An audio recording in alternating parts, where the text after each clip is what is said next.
And welcome back to KFYO Mornings with Dave King and Matt Martin. I'm Matt Crow sitting in for Matt Martin, and on the line we have the Car Pro Jerry Reynolds. Good morning, Jerry. How are you? Hey, Matt. Good to talk to you again. Hey, listen, I wanted to ask you, are we still in a good time frame to buy a new car? I've always been told that the end of October is one of the best times. Is that accurate?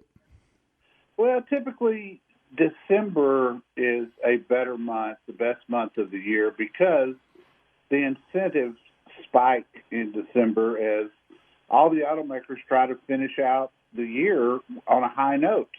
So typically this time of year, they kind of hold back a little bit on incentives, but then when the first part of December rolls around, they really get heavy, and especially if you're in the market to lease a car.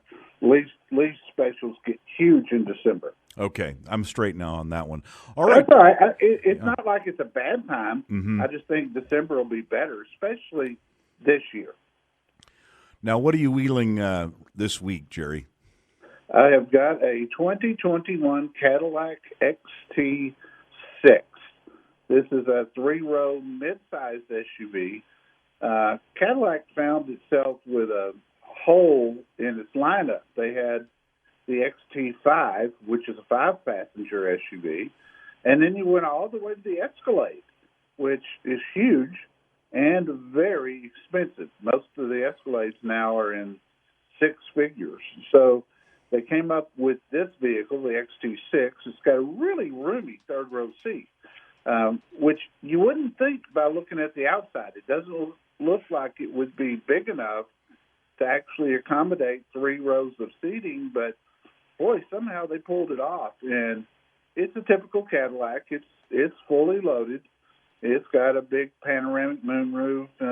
Comes with a 3.6 six-cylinder engine, which gives it 310 horses. Moves it along pretty well. But, you know, heated and cooled seats and night vision, which is kind of a neat deal. But a very nice riding, driving, handling SUV. Tops out the MSRP at just over $70,000.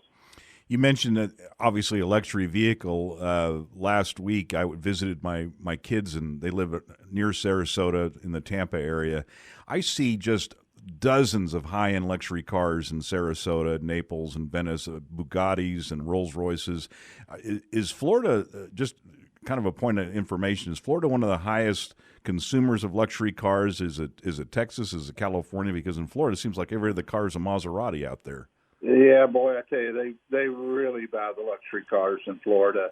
It's a hotbed for used high-dollar luxury cars. I watched the auctions on Wednesday online, and I see a lot of the Florida dealers buying up the Rollses and the Lamborghinis and the McLarens and, you know, all kinds of really, really nice cars.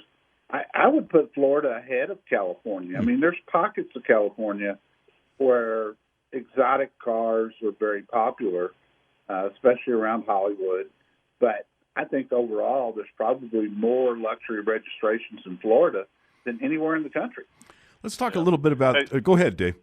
Well, hey, Jerry, you know, the one thing that I noticed I want to comment on, I'm looking at the pictures that you sent of this Cadillac, and, of course, it's beautiful.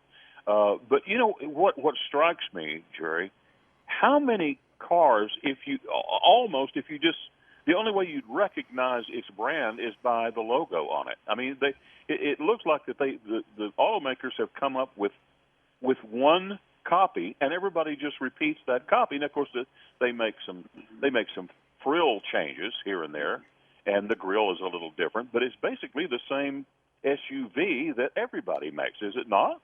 Yeah, you're absolutely right. And there's only so much you can do from a design standpoint. I mean, you've kind of got to go with the egg shape, which most have chosen to do. And then you get some of the SUVs that seem to be really square, but they don't sell as well. But you're absolutely right. If you're not looking at the grill, if you're just looking at a side view, it's very hard. I mean, they even use the same spoilers in the back, you know, on just about all of them. It's tough to tell. It's tough for me. And there was a day when I could just glance at a car and immediately tell you what it was. Those days are gone, brother. I was looking at the Ford Bronco, and I've been really looking forward to seeing one of those in person. And heck, even like to Dave's point, even one of the Broncos look a little bit like a Range Rover, and vice versa. I don't know what they're trying to do there, but when are we going to start seeing Broncos out driving around, Jerry? You're going to start seeing them really quick. I mean, the first 2 months that orders were open, which was in June and July, if I remember correctly, Ford took 165,000 orders in just 2 months. And that was with people not knowing how much they were going to pay because they hadn't priced them yet. In fact, that's one of the stories at CarProUSA.com under the news category. Now, just this week, you can get online and order a Bronco and pick all your choices and actually know what the MSRP is. So they got the configurator up finally, but 165,000 people ordered those things blindly. Now, they put up a deposit, and it's refundable, so they really weren't committing to anything. But still, that's a lot of orders, and they're just now starting to hit the dealers. So, Matt, you'll start to see them real soon, and you'll know it. And that's one of those you'll know immediately what it is.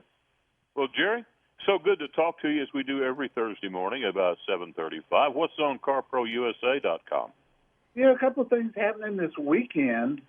The top 2 stories at Car Pro USA is, we change our clocks Sunday morning, so that means that we're going to be driving in the dark a lot more. And I got and tell me this: we're going to have more hours of 2020. Yeah, ain't that good news? No, tell me that's not right. So I got a story about the dangers of nighttime driving and what to look for, and then, of course, Saturday night's Halloween.